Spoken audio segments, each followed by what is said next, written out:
always had a hard time finding your place in this world. Why are you talking to me, man? You can settle for an ordinary life. I dare you to do better. Leonard, McCOY, Jim Kirk.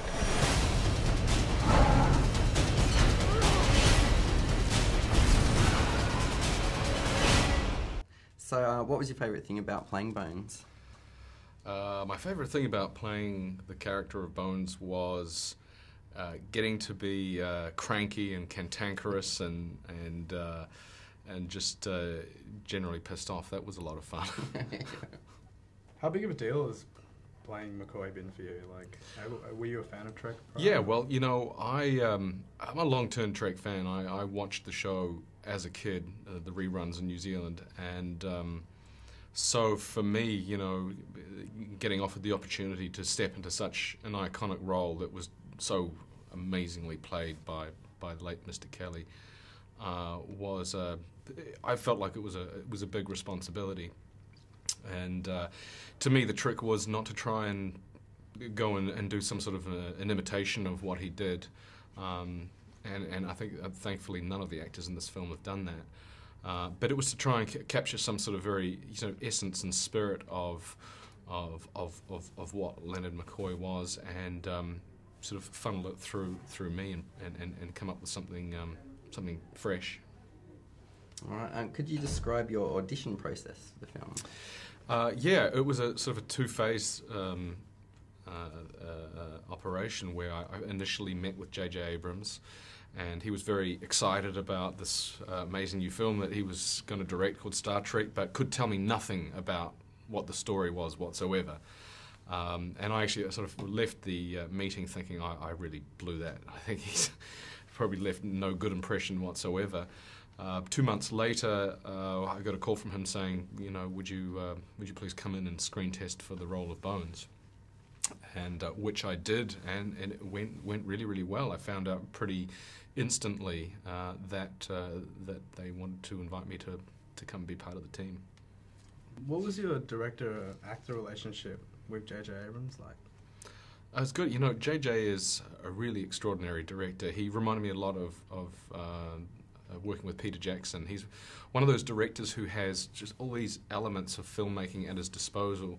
And not only the technical stuff, which he knows so well, and he's got the most in-depth knowledge of film in general, but he's just got this really amazing ability to be able to break everything down to the human level and just the moment-to-moment beats of those characters, which is really smart, because I think without that you're going to have a special effects-laden film with no heart, and nobody's going to care about that. And so we're very, very sort of blessed to have someone like JJ who has an acute sort of eye on character and character development, and in my opinion I think that's a real strength of this film.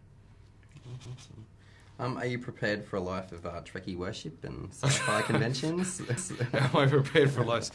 You know what, I haven't even really had an opportunity to digest that or process it. You know, we've just been so concentrated on making this film and getting it out there. We're in the process of handing something that we really love out to the world. It's not our film anymore. It's now their film. It's now your film, and we all just hope that the film is embraced and appreciated and loved as much as sort of we had you know, that sort of experience making it. Yeah, I think that's pretty much going to be a certainty after last night. I hope so. You guys were there? You enjoyed it? Yeah, Yeah, I It's loved fantastic. it. Yeah. we're good. So, can you talk a little bit about your early days as an actor, and what advice would you give to aspiring actors out there today? What advice would I give to an aspiring actor is just simply go for it. It's not an easy profession, and you know, you're going to spend a fair amount of the time unemployed, but I think that the most important thing that you can do is invest in your craft, you know. So when you're not working, pay to work, take lessons, and it doesn't matter whether if it's acting or you're into directing or writing or whatever vocation. If it's something that you really want to do, invest in yourself and go for it. And what you need to have is just a persistence. you know, because you're going to get knocked down, and there's going to be, it's a roller coaster ride. You're going to have peaks and troughs, and you just have to have this kind of faith in yourself that it'll work out in the end. As a sort of Star Trek fan when you were younger, what was your initial thought once you walked onto the bridge for the first time? Oh, yeah, that.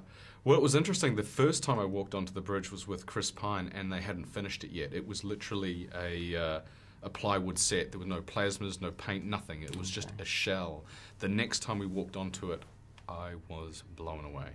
I've just never seen so many. I mean, the plasma screens, the graphics that were constantly changing, evolving. You know, just a million buttons that you just wanted to go and push every single one just to see if it did anything. I mean, you walked onto that bridge and you really got a sense that the set could fly. You know. So you're cast as Bones, and then what's your approach then? Once you know you've got the role.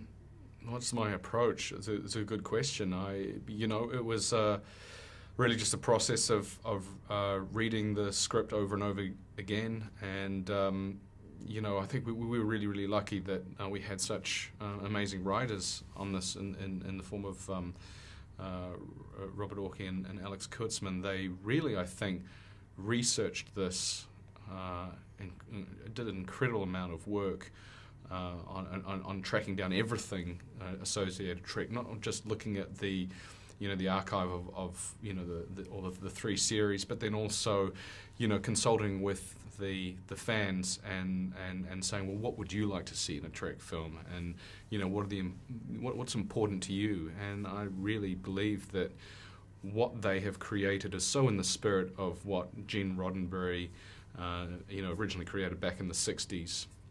And now we're all just, we're hoping that that this film finds an audience that cherishes and loves the film and enjoys it as much as we enjoyed making it. Will you be reprising your role for future Trek films, and where would you like to see your character go from here? Oh, well, absolutely. I wouldn't hesitate. I mean, this is such a really wonderful group of people to work with. If this film, Touchwood, is successful and finds an audience and is appreciated, then we will get the opportunity to explore new territory, and that's exciting. I'm really looking forward to that. And just finally, about 10 years ago, you said that Blade Runner was your favourite film, and that you always wanted to do science fiction. Now that you've done a few, how do you feel? Is there anything that you want to go into now? In terms of what, different genres, or I don't know.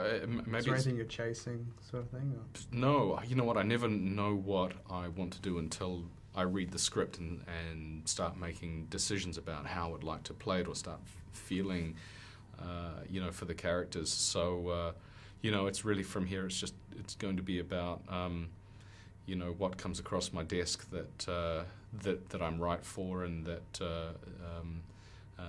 I respond